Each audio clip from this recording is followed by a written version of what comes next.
여러분들은 작년 2014년도를 뒤돌아볼 때 어떠한 일들이 떠오르십니까? 작년 10월에 서울 강남의 고급 아파트 단지에서 근무하는 50대 경비원이 자살을 한 사건이 있었습니다. 일부 아파트 주민들의 폭언과 인격 모독으로 인한 모멸감을 이기지 못해서 그 경비원은 아파트 주차장의 승용차 안에서 분신 자살을 시도했고 끝내는 숨졌습니다. 이 일이 사회적으로 불거지게 되자 이 아파트 입주자 대표 회의는 경비원을 포함한 모든 용역 직원을 해고해버리는 일까지 일어나게 됩니다. 흔히 이러한 것들을 보고 우리가 갑의 행포다라고 이야기를 하죠. 작년에 여러 가지 사건들이 많았는데 유난히 뜨거웠던 게 뭐냐면 바로 이 갑을 관계에 대한 논란이었던 것 같습니다. 매스컴이나 네티즌들은 이러한 갑들의 행포를 보면서 갑질한다라고까지 비꼬면서 이야기를 하기 시작했습니다.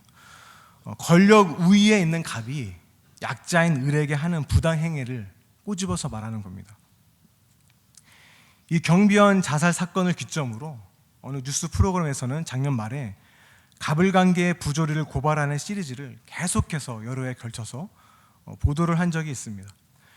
저도 작년 말에 양재에 있는 학교를 이렇게 오고 가면서 이 뉴스를 들었는데요. 텔레마케터, 영화계, 또 패션업계, 톨게이트 수납원까지 사회 곳곳에 이런 부조리한 갑을 관계가 만연하다는 것을 알게 되었습니다. 또 이러한 분위기 속에서 대형마트 직원들의 비정규직 노동권 문제를 다룬 카트라는 영화가 나와서 우리 사회의 부조리한 갑과 을의 관계에 대해서 꼬집었습니다. 또 빼놓을 수 없는 게 있죠. 여러분들도 아마 재밌게 보셨을 거라 생각을 하는데 여러분 미생이라는 드라마가 있죠. 상사에게 깨지고 또 동료들에게 치이고 때로는 거래처 동창에게까지 채이는 직장인들의 현실을 생생하게 그려낸 드라마인데 많은 사람들이 이거 정말 이거는 내 이야기다, 내 마음을 너무나 잘 알아주는 것 같다라고 하면서 정말로 많은 공감을 얻어낸 드라마입니다. 이 드라마의 원작은 윤태호라는 작가가 그린 만화인데요. 여러분 놀라지 마십시오. 이 만화책이 여러분 100만 부 이상 팔렸다고 합니다. 그리고 인터넷으로 보는 만화 웹툰이라고 하죠. 거기서 무려 11억 뷰를 기록했다고 합니다. 여러분 제가 이렇게 이야기를 하면 감이 안 오시죠? 네. 여러분 싸이의 강남 스타일이 전 세계적으로요 21억 뷰라고 합니다. 그런데 미생은요 우리나라 독자들만 상대로 한 것인데 11억 뷰를 기록했다고 합니다. 정말 이거는요 어마어마한 기록입니다. 제가 해성교에 오기 전에 청년부 사역을 했었는데요. 가장 제가 돌보기 힘들었던 청년들이 바로 그 직장에 다니는 청년들이었습니다. 그들과 이야기를 나누다 보면 대부분 직장 생활에서 양심을 지키고 믿음으로 사는 것이 너무 어렵다는 것이었어요. 저한테 하소연을 하더라고요. 저도 직장 생활을 약간 경험해 보긴 했지만 너무나 또 부조리하고요. 갑의 행포에 휘둘리는 청년들을 보이면서 너무나 마음이 안타까웠고 저 자신에게도 너무나 고민이 되었습니다. 어느 설문조사에서 직장인 700여 명 중에서 10명 중 9명이요 이른바 갑질을 당해봤다고 대답했다고 합니다. 물론 직장인들의 입장에서만 조사한 설문조사이기 때문에 이게 편향된 결과일 수 있습니다. 하지만 이 모든 것을 종합해 보면요 미생의 그저 단순한 만화가 아님을 카트라는 영화가 엄연히 존재하는 현실임에는 틀림이 없는 것 같습니다. 사실 이 갑을 관계의 갈등은요 거슬러 올라가서 1세기 로마 시대 때에도 동일하게 있었습니다. 이때는 노예 제도가 존재했는데요. 우리는 흔히 노예 제도라고 하면 아프리카에서 잡혀서 노예로 팔린 사슬에 매여 있고 감옥에 갇혀 있는 미천한 사람들을 떠올리죠. 하지만 1세기 로마 시대 때 노예 제도는 좀 우리가 생각하는 그 개념과는 달랐습니다. 그 당시 사람들에게 있어서 노예 제도는요 하나의 현실이었고요. 그러니까 자연스럽게 받아들여지는 그런 제도였습니다. 특별히 1세기 지중해 연안국들에게 있어 노예 제도는 사회 근간을 이루는 너무나 중요한 제도였어요. 전체 인구의 80-90%가 노예였고 이들이 중요한 사회 경제적 계층을 구성했기 때문에 이게 없어서는 안 될 필요악이죠. 없어서는 안 될 필요하게 한 제도였습니다. 그래서 이 당시 노예들은 원하든 원하지 않든 노예가 되었는데 대부분요 개인적인 재정적 파산으로 인해 빚을 갚거나 돈을 벌기 위해서 노예가 되었습니다. 따라서 경제력이 있는 사람들이 당연히 노예를 소유했겠죠. 그래서 좋은 주인을 만난 노예들은요 노예임에도 불구하고 어느 정도 보호를 받으면서 수월한 삶을 살았고 빚을 다 갚은 노예는 자유민이 되는 경우가 있었다고 합니다. 하지만 대부분의 노예들은 오직 주인의 절대적 권위와 권력에 복종해야 했기 때문에 그들의 삶은 착취당하기 일쑤였고요. 아무런 잘못이 없었음에도 불구하고 잔혹한 행위를 그냥 당해야만 하는 상황에 놓여 있었습니다. 우리가 오늘 읽어본 본문인 빌레몬서는 바로 이러한 상황에서 쓰여진 서신서입니다. 바알 서신 중에서 우린 길게 읽었지만 가장 짧은 편지인데요. 오늘 본문을 보게 되면 여러분 3명의 인물이 등장합니다. 한 사람은 이 편지의 저자죠, 바울이고요. 또 한 사람은 빌레몬으로 이 편지의 수신자인데요. 골로새 교회 리더이며 바울의 동역자이기도 합니다. 또 한 사람은 오네시모라는 인물입니다. 바로 이 오네시모가 당시 노예 신분이었던 사람입니다. 그리고 빌레몬이 바로 이 오네시모의 주인이었습니다. 왜 이 편지가 쓰여졌는지 상황을 들여다보게 되면 먼저 빌레몬은 바울을 통해 복음을 듣게 되고요. 은혜를 잊게 됩니다. 그리고 나서 바울은 감옥에 갇히게 되고요. 당시 빌레몬의 노예였던 오네시모는 자신의 주인인 빌레몬의 돈을 훔쳐서 달아나게 됩니다. 그런 중에 오네시모는 감옥에 있는 바울을 만나서 복음을 듣고 변화가 됩니다. 그리고 나서 바울은 도마치 오네시모를 이제는 그의 주인이었던 빌레몬에게 다시 돌려보내게 되고요. 그때 쓴 편지가 바로 빌레몬서입니다. 빌레몬서를 보게 되면 25절로 되어 있는 굉장히 짧은 편지입니다. 그런데 오늘날 갑을 관계에서 갈등을 겪고 있는 우리들에게 주는 메시지는 정말로 강력합니다. 왜냐하면 당시 초대 교인들에게 있어서 그들의 신앙 기준에 있어서는요 노예 제도는 받아들일 수 없는 거였습니다. 그렇죠. 하지만 방금 전에 말씀드린 바와 같이 노예 제도는 당시 사회의 근간을 이루는 제도였기 때문에 바울도 마찬가지고 빌레몬이나 당시 초대교회 공동체도 이 제도로부터 자유롭지 못했을 겁니다. 이 모습은 마치 오늘날 세상을 살아가는 그리스도인들의 모습과 같죠. 오늘날 노예 제도는 없죠. 사라지고 없습니다. 하지만 우리들의 삶을 자세히 들여다보면 어떻죠? 노예 제도만 사라졌을 뿐 또 다른 제도 안에서 갑을 관계에서 고통당하는 수많은 일들이 존재하고 있습니다. 따라서 1세기 노예 제도의 갑을 관계나 오늘날의 부조리한 갑을 관계나 별반 다르지 않다는 것입니다.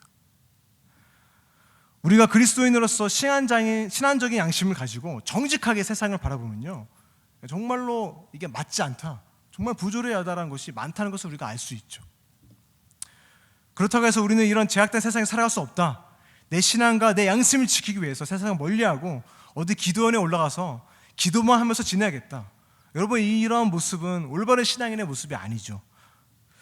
그래서 그리스도인으로서 세상에서 살아간다는 것은 불평등하고 부조리한 갑을 관계가 존재하는 사회 구조를 신앙적으로 받아들일 수는 없지만 또 그 안에서 살아갈 수밖에 없는, 어떻게 보면 중간에 끼인 모습과 같죠.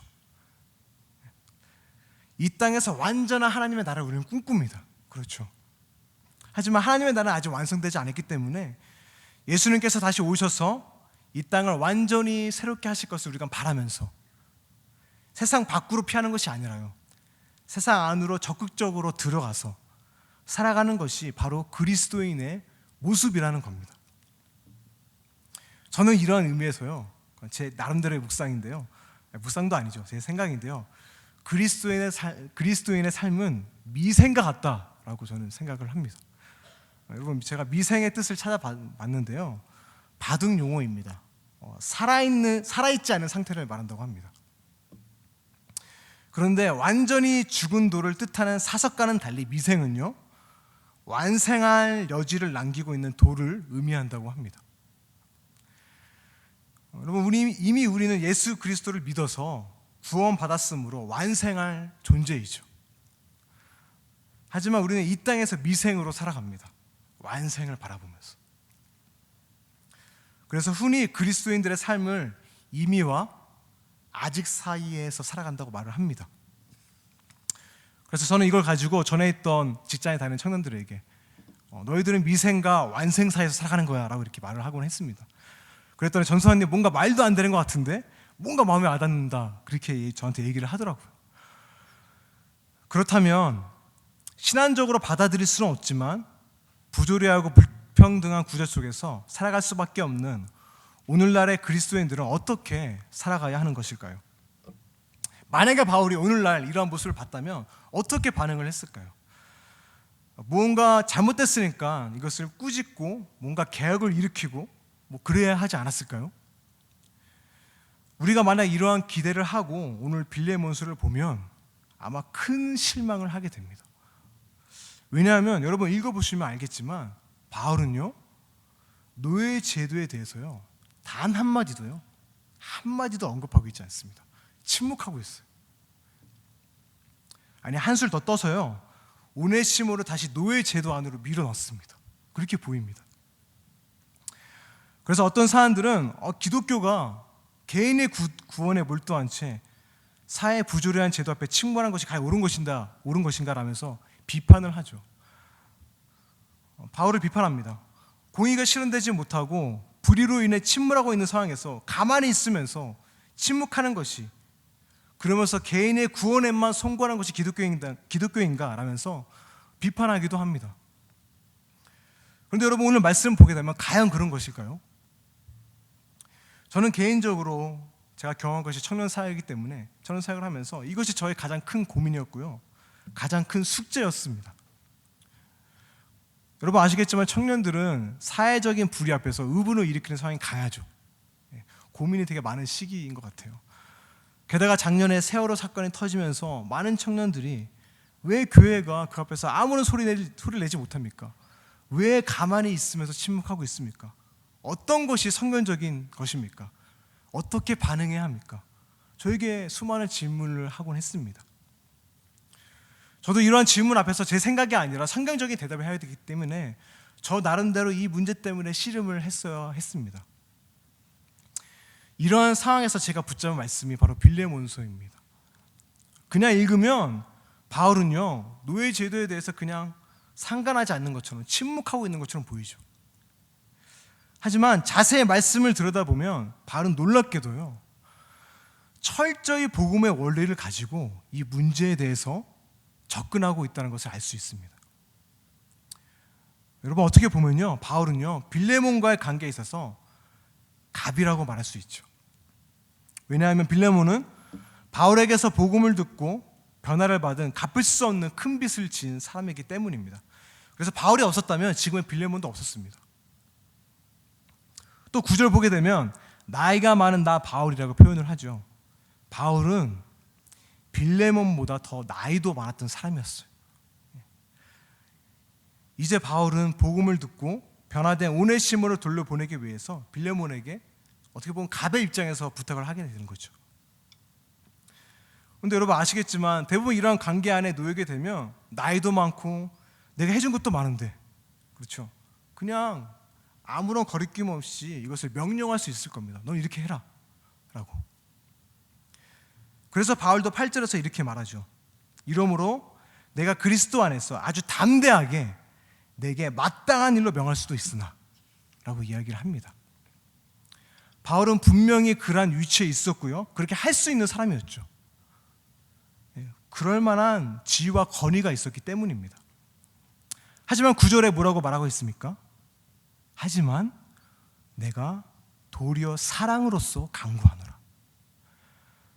그리고 10절에는 오히려 오네시모를 위해 내게 간구하노라라고 말하고 있습니다. 명령이 아니라요, 간구를 하고 있죠. 또 14절에는 어떻게 말하고 있습니까? 다만 내 승낙이 없이는 내가 아무것도 하기를 원하지 아니하노니 이는 너의 선한 일이 억지같이 되지 아니하고 자의로 영접하기를 내게 하듯 하고. 여러분, 바울은 얼마든지 자신의 위치에서 갑으로써요, 의리인 빌레몬에게 명령을 할 수 있는 사람이었어요. 하지만 바울은 빌레몬이 자신과의 관계 때문에, 갑을 관계에서 마지못해 억지로 이 일을 하지 않기를 원했죠. 자신의 영향력에 의해서, 자신이 가지고 있는 권위의 압박 때문에 행동하는 것이 아니라 온전히 하나님 앞에서 결정하기를 바랬던 겁니다. 그래서 바울은 분명 빌레몬과는 가까이의 관계이지만 하나님 앞에서요, 동등한 위치에 서서요, 명령이 아닌 부탁을 하고 있는 겁니다. 네가 하나님 앞에서 결정해라고. 정말 놀랍죠. 저는 이 모습을 보면서 너무나 도전이 되고요, 이것이 진정한 영적 지도자의 모습이 아닌가라고 생각을 하곤 합니다. 왜냐하면 저도 사역을 해보았지만 그 리더의 입장에서 누군가의 삶을 통제하기 쉽거든요. 또 관계로 사람들의 마음을 사면서 내가 이렇게 했으니까 너도 이렇게 해야지, 이렇게 사역을 풀어가기 쉬운데, 바울은요 철저하게 중재자로 쓰죠. 그래서 이 문제를 하나님과의 관계에서 결정하도록 내어주고 있는 겁니다. 그리고 나서 악권은요 16절에서부터 18절까지인데요, 우리 함께 이 구절을 함께 읽도록 하겠습니다. 16절부터 18절까지 말씀입니다. 시작. 이로는 종과 같이 대하지 아니하고 종 이상으로 곧 사랑받는 형제로 둘 자라. 내게 특별히 그라하거든 하물며 육신과 주 안에서 상관된 내게랴. 그러므로 내게 나를 동역자로 알진대 그를 영접하기를 내게 하듯 하고, 그가 만일 내게 불의로 하였거나 내게 빚진 것이 있으면 그것을 내 앞으로 계산하라. 아멘. 빌레몬은 여태껏 바울과의 관계에서 을의 입장에 있었습니다. 하지만 이제 바울은요 빌레몬과 오네시모의 관계를 연결시키면서 빌레몬을 갑의 입장에 세우죠. 그리고 나서 너무나 멋있는 말을 하는데, 이 구절이 오늘 설교의 핵심 구절이라고 말할 수 있습니다. 이후로는 너가 종과 같이 대하지 아니하고 종 이상으로 곧 사랑받는 형제로 돌아 라고 이야기를 하죠. 예전에는 오네시모가 너의 노예였는지 모르겠지만 이제 네가 복음을 듣고 거듭난 그리스도인이라면 그 이후로는 오네시모를 더 이상 노예로서 대하지 말고 노예 이상으로 사랑받는 형제로 두어라.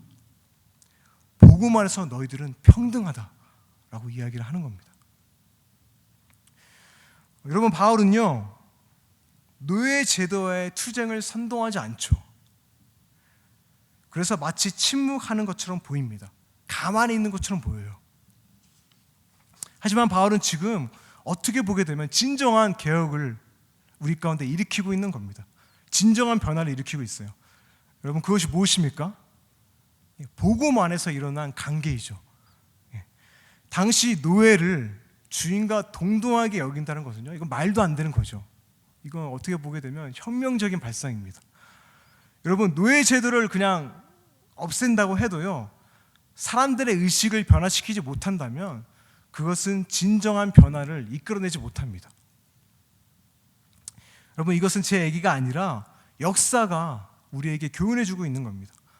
세상에 많은 혁명들이 있었죠. 부조리하다 하면서 혁명을 일으켰습니다. 하지만 그 혁명은요 단지 외양만 바꿨을 뿐이지 여전히 그 안에 있는 낡은 가치들은 바꾸지 못했습니다. 또다시 악순환이죠. 하지만 복음은요 그 구조를 바꾸기보다는 구조 안에 사람들을 변화시킴으로 구조를 바꾸기 시작하죠. 이러한 대표적인 사건이 우리나라 기독교 역사에도 여러분 있었습니다. 여러분, 우리가 일제시대 때 경상도에 이자익이라는 사람이 살았는데 흉년이 들어 굶어 죽게 되다 전라도로 가게 됐습니다. 금산까지 먹을 것을 찾아갔는데 마침 금산에서 큰 부자인 조독삼을 만나게 돼서 그곳에서 머슴살이를 하게 됩니다. 그런데 이 조독삼이라는 사람이 워낙에 부자이다 보니까 손님들 그 집에 머무르는 일이 많았다고 합니다. 그래서 그는 자기 집에 머문 미국인 선교사 덕분에 복음을 듣게 되었고요, 예수님을 믿게 됩니다. 이자익 또한 그 집에서 머슴을 일하다가 주인 때문에 예수님을 같이 믿게 됐습니다. 조덕삼은 처음에 자기 집을 예배당으로 사용하게 되었는데 이것이 한국 교회사에서 의미가 있는 금산교회의 시초였다고 합니다.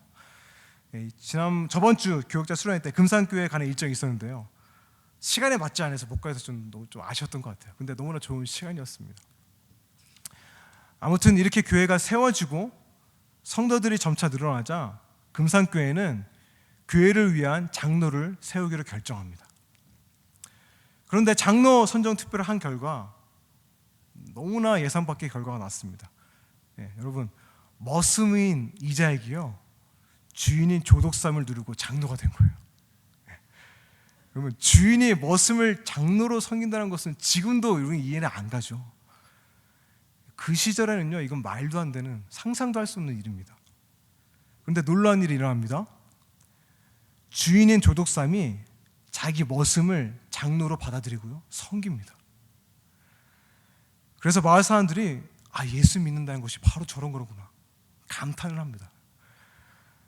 이런 소문이 마을에 퍼져서요, 예수님을 영접하는 사람들도 많이 늘어나기 시작했다고 합니다. 조덕삼의 머슴이 이자익 장로를 얼마나 잘 섬겼느냐면 나중에 이자익을 평양 신학교로 유학까지 보내주고요, 목사 안수를 받고 나서 금산교회 담임 목사가 되었다고 합니다. 여러분, 너무나 놀랍고 아름다운 이야기 아닙니까? 주인과 머슴, 또 뭡니까? 양반과 상놈이라는 불평등한 제도와 구조가 있었죠. 근데 복음은요, 이것을 완전히 내부적으로 변혁을 일으킵니다. 주인은 낮아지고 머슴은 높아짐으로 평등하게 되어지는 것, 여러분, 이것이 바로 복음 안에서 새로워진 관계입니다.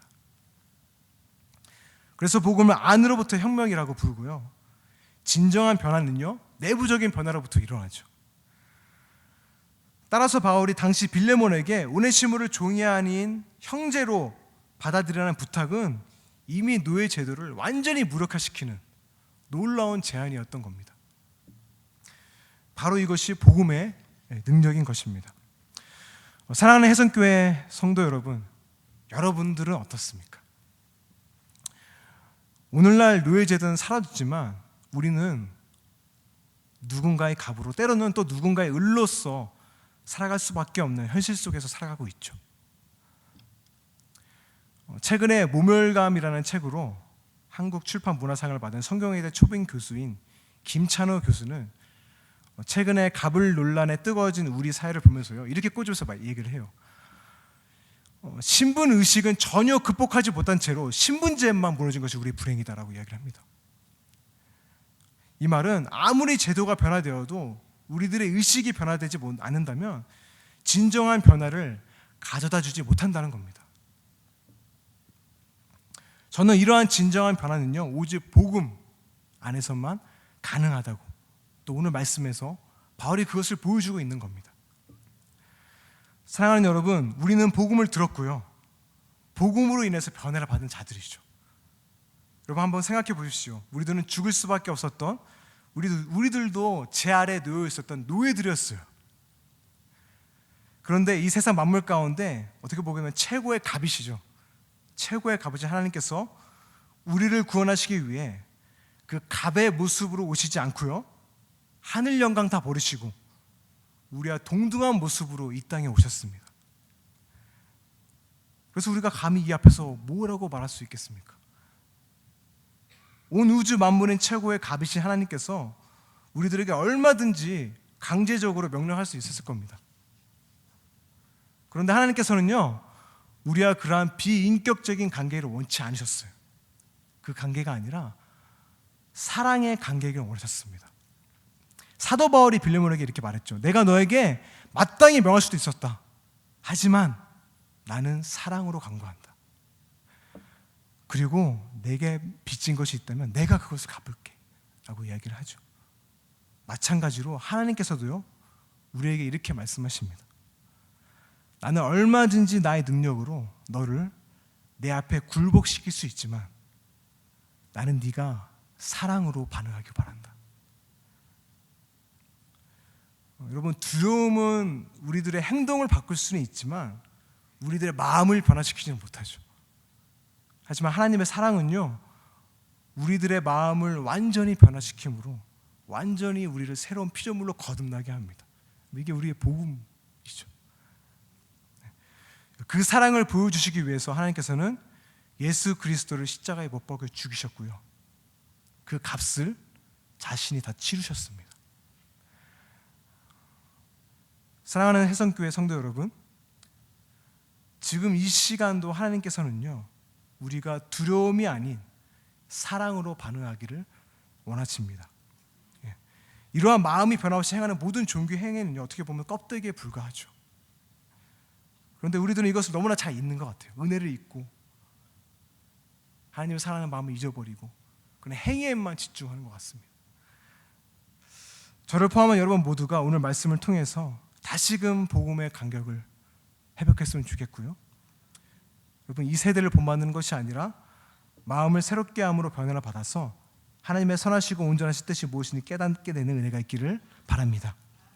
여러분, 한번 주위를 둘러보십시오. 오늘날 우리 주변에는 아직도 을로 고통받고 있는 수많은 오네시모들이 있습니다. 우리가 은혜의 복음을 경험하고 아는 자라면 나만의 구원만을 위해서 살아가는 것이 아니라 그들을 형제로 받아들이고요, 겸손하게 우리가 섬기게 될 때 어떻게 보게 되면 이것은 작은 변화일지 모릅니다. 하지만 이것이 누룩이 되어서 놀라운 변화를 세상 가운데 일으키게 될 것입니다. 해성교회가 이 사명을 감당하는 교회가 되기를 바랍니다. 함께 기도하시겠습니다.